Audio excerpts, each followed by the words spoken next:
In today's transfer tips video, we're going to take a look at the top transfers across FPL. And I'm going to give you my opinions on whether they should be transferred in or out of your FPL teams. So let's get straight into this.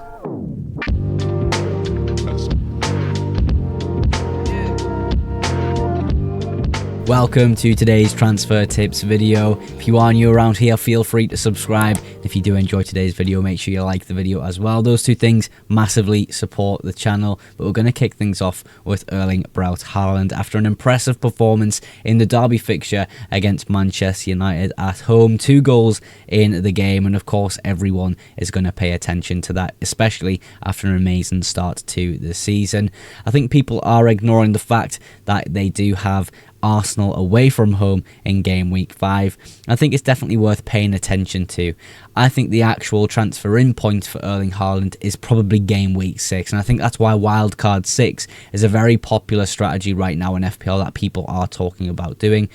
Personally for me, I'm going to be most likely using transfers to get to Erling Haaland for game week 6. I like the run of fixtures from game week 6 to perhaps even game week 8. It depends how you feel about Everton currently. I do think they're strong defensively at points.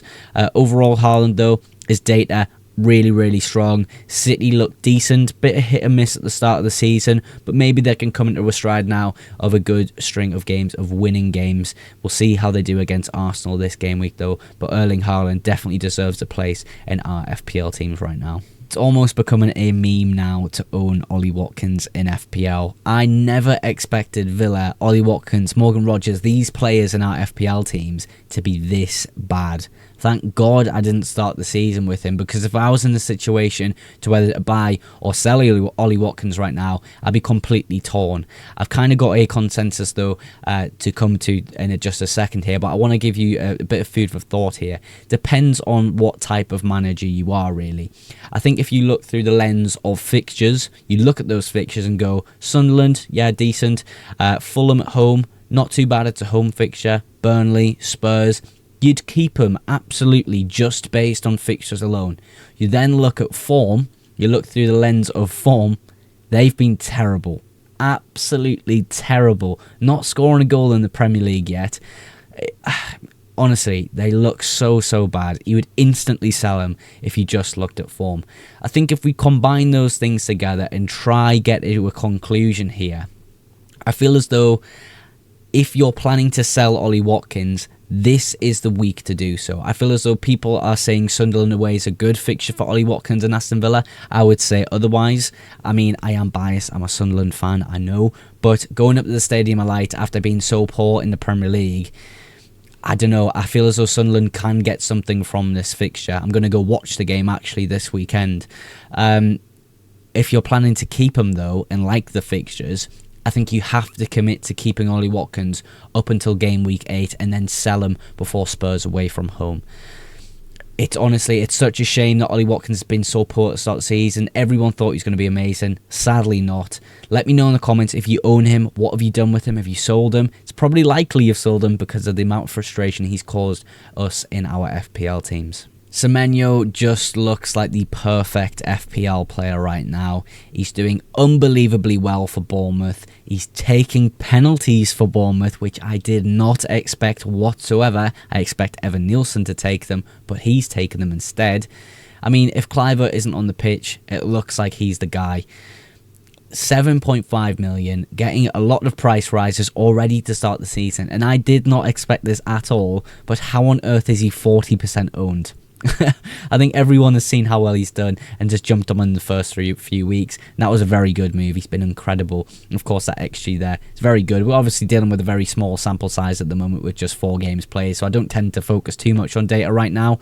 But yeah, a lot of managers bringing him in, over 500,000 managers. He's got an okay run of fixtures. I feel as though he's probably getting to the territory where you can kind of offload him after Leeds. Depends if he's still, banging in goals against the likes of Newcastle. Maybe even you could hold him for the Fulham at home fixture and see how he does against them.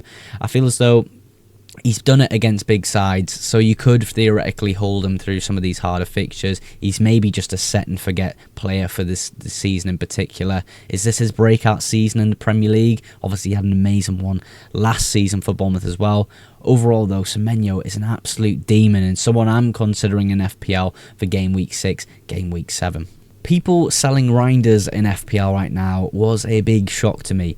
Almost 150,000 managers transferring him out, and I think they're probably looking through the lens that Arsenal away isn't a good fixture this game week, and of course he's had a few blanks so far this season. I'm just not quite getting it though. We look at game week 6, we look at game week 7 and 8, the back-to-back-to-back good fixtures of Burnley, Brentford and Everton. I think he's definitely worth keeping a hold of, especially as just one of the cheap options within your midfield. Perhaps if you can move him to a player at around the same price point who you think's got better fixtures in the up-and-coming game weeks, or serves you more purpose in getting defensive contribution points and attack returns, by all means, absolutely go for it. Players like Caicedo, you've got Enzo for Chelsea as well, and perhaps even Dewsbury Hall, but I still think Reijnders is an exception to the rule of Pep Roulette almost. We've seen him play an incredible amount of minutes for Pep Guardiola's Manchester City, and I think that will continue going through the Premier League season. Burnley, Brentford, Everton, it's definitely worth keeping a hold of this guy in my opinion. I don't know, I'm just not seeing selling Reijnders as an option right now in FPL. If you watched my pre-season content, I was incredibly bullish on Mickey van der Ven, but to start the season, who did I go for? Pedro Porro. I think finding the extra money for Pedro Porro, automatically just upgrading that position to him as the attack and fullback we thought he was going to be, was a great idea. But looking back in hindsight, this guy is unbelievable. Van der Ven is exactly what I wanted and said he was going to be at the start of the season. Maybe I should take my own advice in the future.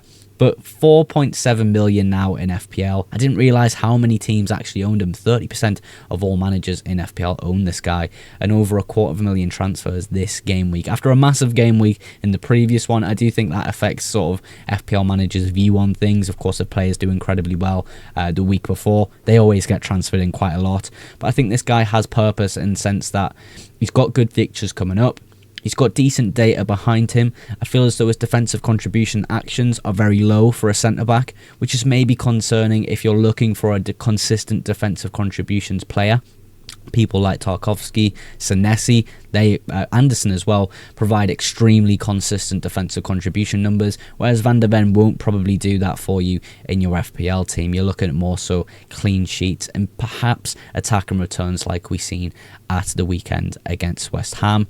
Overall, though, I think he's an incredible pick right now. I actually think Brighton away from home is a difficult fixture. But looking at Wolves at home, then Leeds away, I think Leeds away is always going to be difficult. But those three fixtures alone are quite good. You then got Villa, Everton, Chelsea.